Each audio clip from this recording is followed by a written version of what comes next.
Toronto. But then another publisher, this was a Jurassic Park of publishers, killing each other, by the name of Routledge, it still exists. They bought up the Russell papers, so they wanted the Russell papers. So thank God we were saved by Routledge, which is where the Russell papers still come out. It's run by Lord Thompson. Their focus is academic publishing, and may they live long. May they not be devoured by another dinosaur publisher.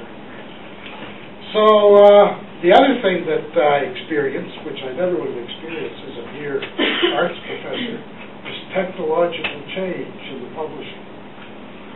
Our stuff was being printed by process, some cumbersome thing which I can't even explain to you, which were putting out the Russell papers for publication, but it was being updated. And in those days, new routines were not compatible with the older routines.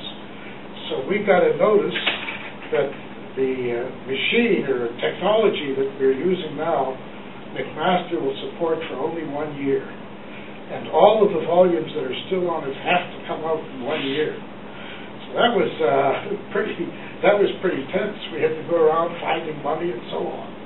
I think now it's much easier. You just put them out printing things. But in those days, one volume, one type of technology was not compatible with the newer technology. So finally, just as the old technology was going, we said death prayers for it, but we got out all the volumes that we got out. I think one of the amazing volumes that came out is a bibliography of Bertrand Russell. It took 30 years to write by the same Ken Blackwell. It's the most thorough bibliography. It contains everything except his postcards. Anyone who wants to look up the peace movement of World War I or anything like that, that's that. So this was an adventure for me in my otherwise boring life. Fortunately, the McMaster administration supported this project, and most of the volumes came out. At the moment, it's diminished. I think the room that I described is still there with the desk and Russell's statue. Up on the 5th floor of the library is what's left of the Russell editorial project. The director of the project now is a very good Russell scholar, Nick Griffin. It happens to be the same name as the leading fascist in England. His name is Nick Griffin. If you're watching the news, I pointed this out to Nick. I said, you have a very, very undesirable name. It was pointed out to me that Alan Greenspan was responsible for the collapse of the world. So I could go into hiding as well.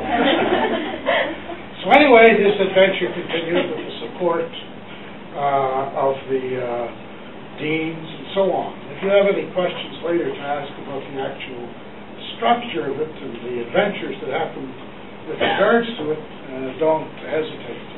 Now I just want to spend a few minutes talking about where Russell is still significant. His anti-Americanism is alive and well, but the nuclear bomb issue, for which he was best known at that time, has subsided. I'm not sure that it should, but before the collapse of communism in 1989, the fear of imminent nuclear war was very, very widespread and very, very real. Now, Russia and America still have huge arsenals of nuclear weapons, but they have some kind of arrangement going that they're being diminished.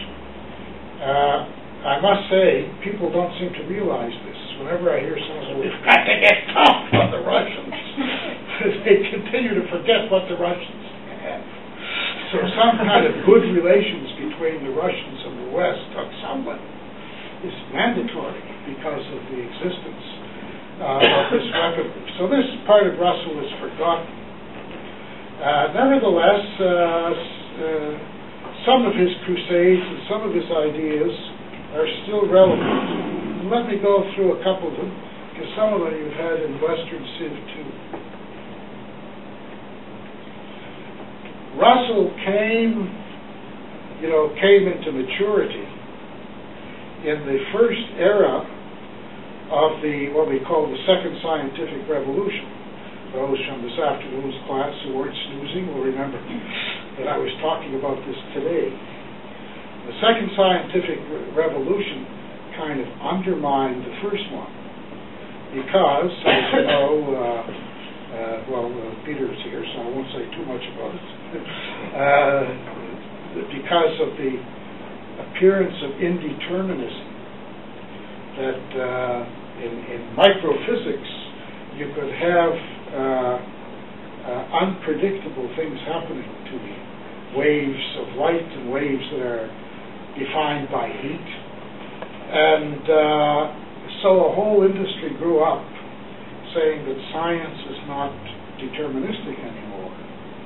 And this opened the door to religious philosophies that had been dismissed from the 18th century on. So Russell became a champion of two things: of the idea that determinism was still valid.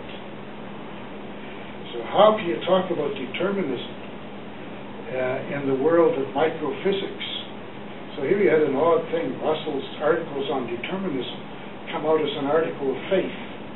That we will find what causes what, And it's similar to a statement that was made by Einstein, a famous statement, when they were talking about whether the world is forever undetermined or whether determinism still holds. Einstein said,